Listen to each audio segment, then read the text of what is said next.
Assalamualaikum warahmatullahi wabarakatuh. Rahayu Rahayu Sagung Dumadi. Buana Keling, orang sakti dari Pacitan. Negeri Buana Keling terletak di Jati, Kecamatan Kebon Agung, kurang lebih berjarak 7 km dari ibu kota Pacitan. Buana Keling seorang penguasa Wengker Kidul, masih beragama Buddha Siwa, berasal dari Pajajaran. Ia menikahi putri Brawijaya V yang bernama Nitoh Karti, yang tidak lain adalah saudari tua Raden Patah maupun Raden Katong sendiri. Ajakan Betara Katong mempersatukan seluruh wilayah Wengker melalui utusannya tidak ditanggapi oleh Buana Keling, yang tak lain adalah iparnya sendiri, karena starta penguasa Wengker Kidul lebih tua dari Betara Katong. Hal ini menjadi pemicu peperangan sengit yang cukup panjang antara kedua belah pihak, ujar Ki Ageng Jolotundo, pemerhati sejarah Pacitan. Dalam sebuah legenda, Ki Ageng Kosong bersama Ki Ageng Petung dibantu Ki Ageng Menaksopal kelak menjadi cikal bakal Kabupaten Trenggalek. Mereka bertiga kewalahan menghadapi pertahanan Buana Keling, sehingga ketiganya meminta saran kepada Syekh Maulana Mahribi agar dapat memenangkan peperangan. Setelah mengetahui rahasia kelemahan Bowono Keling, atas saran Syekh Maulana Mahribi, ketiganya berhasil memenggal tubuh Buwono Keling menjadi 3 bagian dan memakamkannya di 3 tempat, ceritanya. Sementara dari arah barat datang rombongan Sunan Bayat melakukan syiar Islam di daerah Kalak atau Kecamatan Donorojo. Beliau dikenal dalam ragam sejarah lisan masyarakat setempat sebagai ulama, telah menaklukkan hati Raden Kalak memeluk agama Islam. Raden Kalak adalah anak Brawijaya V yang mengawini adiknya sendiri, anak Brawijaya V putri dari ibu yang berbeda. Huru hara Mojopahit menyebabkan ia bersama istrinya melarikan diri di sekitar hutan Donorojo, yang kemudian dikenal sebagai Desa Kalak.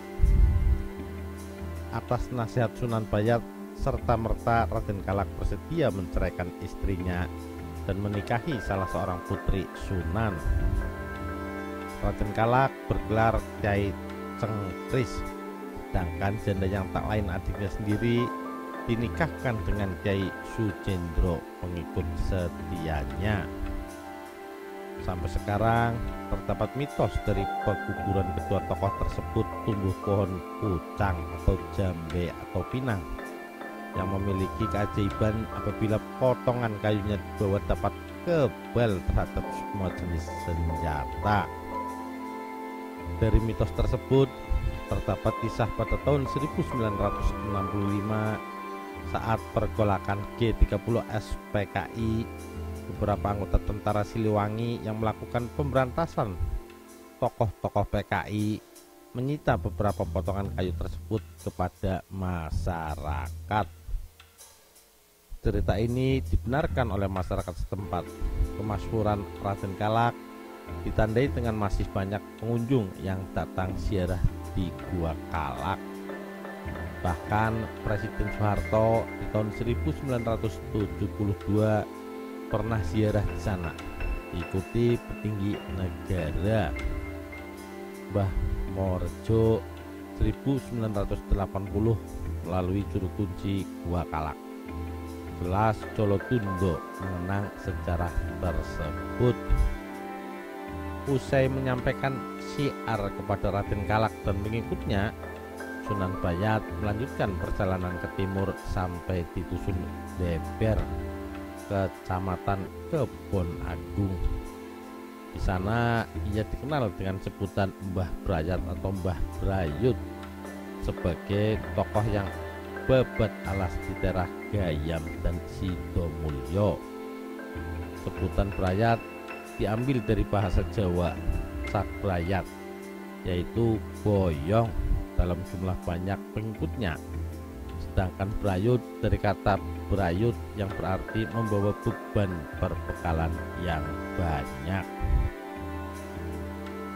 Menurut legenda setempat, Sunan Kalijogo menemui Sunan Geseng dan Mbah Brayut atau Sunan Bayat dalam rangka membuka lokasi nelayan.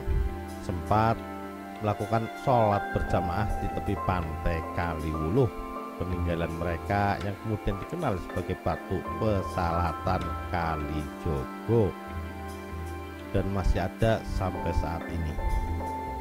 Pada masa peralihan Wengker Kidul dari Buana Keling yang berkiblat pada Majapahit jatuh ke tangan utusan Demak di bawah koordinasi Betara Katong tahun 1500 Masehi, beberapa tokoh ulama dan tokoh masyarakat berkumpul di puncak Gunung Limo. Tokoh-tokoh tersebut adalah Kyai Jaiman atau Arjosari, Ki Ageng Komoh Gembuk, Syekh Maulana Mahribi Duduhan Bintoro, Ki Ageng Petung, Ki Ageng Posong, Ki Ageng Menak Sopal, Mbah Brayut, Mantri Tamtama, serta para soreng pati atau pasukan Demak. Sebagai tanda masuknya Islam di bumi Wengker Kidul, mereka memberi tanda berupa penancapan panji hitam di puncak Gunung Limo yang diberi nama Pusaka Kyai Tunggul Wulung. Usai pertemuan tokoh-tokoh tersebut, sebagian melanjutkan dakwah ke daerah lain dan sebagian tinggal di Wengker Kidul. Beberapa tokoh yang meninggalkan daerah Wengker Kidul antara lain Ki Ageng Menak Sopal pergi ke daerah Trenggalek, Sunan Geseng atau Cakrajaya ke daerah Jolo Sutro, Piungan, Bantul, Yogyakarta, Sunan Bayat atau Mbah Brayut ke daerah Klaten, Jawa Tengah, dan Syekh Maulana Mahribi ke Kasultanan, dikawal sebagai prajurit soreng.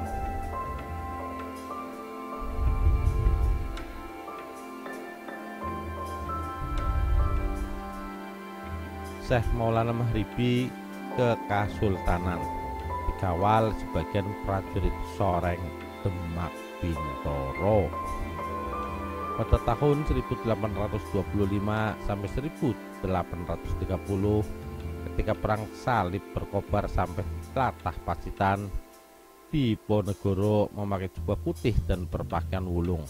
Turut serta dalam pasukannya mengibarkan panji hitam Tunggul Wulung, dipimpin Kyai Yahudolorok atau Ngadirjo Pacitan. Keturunan Kyai Yahudo bernama Kyai Hasan Besari di Tegalsari, Ponorogo, Guru Muhammad Burham atau Raden Ngabei Prongwarsito atau Abdul Manan, Kyai Tremas. Ucapan Pangeran Diponegoro kepada Jenderal de Kock pada saat penangkapannya, nama ningsun Kanjeng Sultan Ngabdul Kamid, wong Islam kang podo mukir arso ingsun toto, jumeneng ingsun Ratu Islam Tanah Jawi, atau nama saya adalah Kanjeng Sultan Ngabdul Kamid yang bertugas untuk menata orang Islam yang tidak setia, sebab saya adalah Ratu Islam Tanah Jawa. Dalam konteks ini, secara syiar Islam sebagai sebuah ajaran kemudian bersilang simpang siur dengan kekuasaan politik dan nasionalisme. Penyebaran agama Islam membawa dampak secara langsung terhadap perluasan pengaruh, berarti juga kekuasaan dan perjuangan. Di masa peralihan Islam, Raden Patah telah menjadi figur yang diidealkan, penguasa sekaligus ulama bagi kalangan tokoh-tokoh muslim tradisional di daerah Wengker Raden Patah melalui saudaranya Bathara Katong sebagai peletak dasar kekuasaan politik di Wengker atau Ponorogo. Dan lebih dari itu, dalam ekspansi kekuasaan, pengaruh politiknya sampai di Wengker Kidul atau Pacitan. Sanjakala Majapahit menguatkan tekad Raden Patah menyatukan saudara-saudaranya yang merupakan keturunan langsung dari Ayahanda Brawijaya V di Wengker Kidul di bawah panji kebesaran Kesultanan Demak yang bercorak Islam. Ragam peristiwa terekam dalam ragam sejarah lisan, cerita dan legenda masyarakat Pacitan. Kegemilangan peradaban Islam di Wengker Kidul ditandai dengan berkibarnya panji hitam Tunggul Wulung di puncak Gunung Limo. Berlanjut pada peristiwa pendadaran prajurit Mataram di bawah panji Tunggul Wulung sebagai wujud nasionalisme, pertahanan dan perlawanan masyarakat pada masa Sultan Agung. Gunung Limo telah menjadi simbol kebesaran masyarakat Pacitan. Fenomena panji hitam Tunggul Wulung di tangan Kyai Yahuda berkibar mengiringi Pangeran Diponegoro dalam perang Sabil melawan penjajah Belanda, memberikan isyarat bahwa Tunggul Wulung adalah sejarah. Posisi itulah yang menjadi menarik untuk dilacak lebih jauh, terutama dalam kaitan membaca wilayah alam bawah sadar yang menggerakkan kultur Islam masyarakat, khususnya elit-elitnya, tokoh besar nasional, ulama, kiai dan para sesepuh yang terlahir di Pacitan. Demikian kisah kesaktian Gunung Keling dari Pacitan. Sekian, terima kasih. Wassalamualaikum warahmatullahi wabarakatuh. Rahayu, Rahayu, Sagung Dumadi.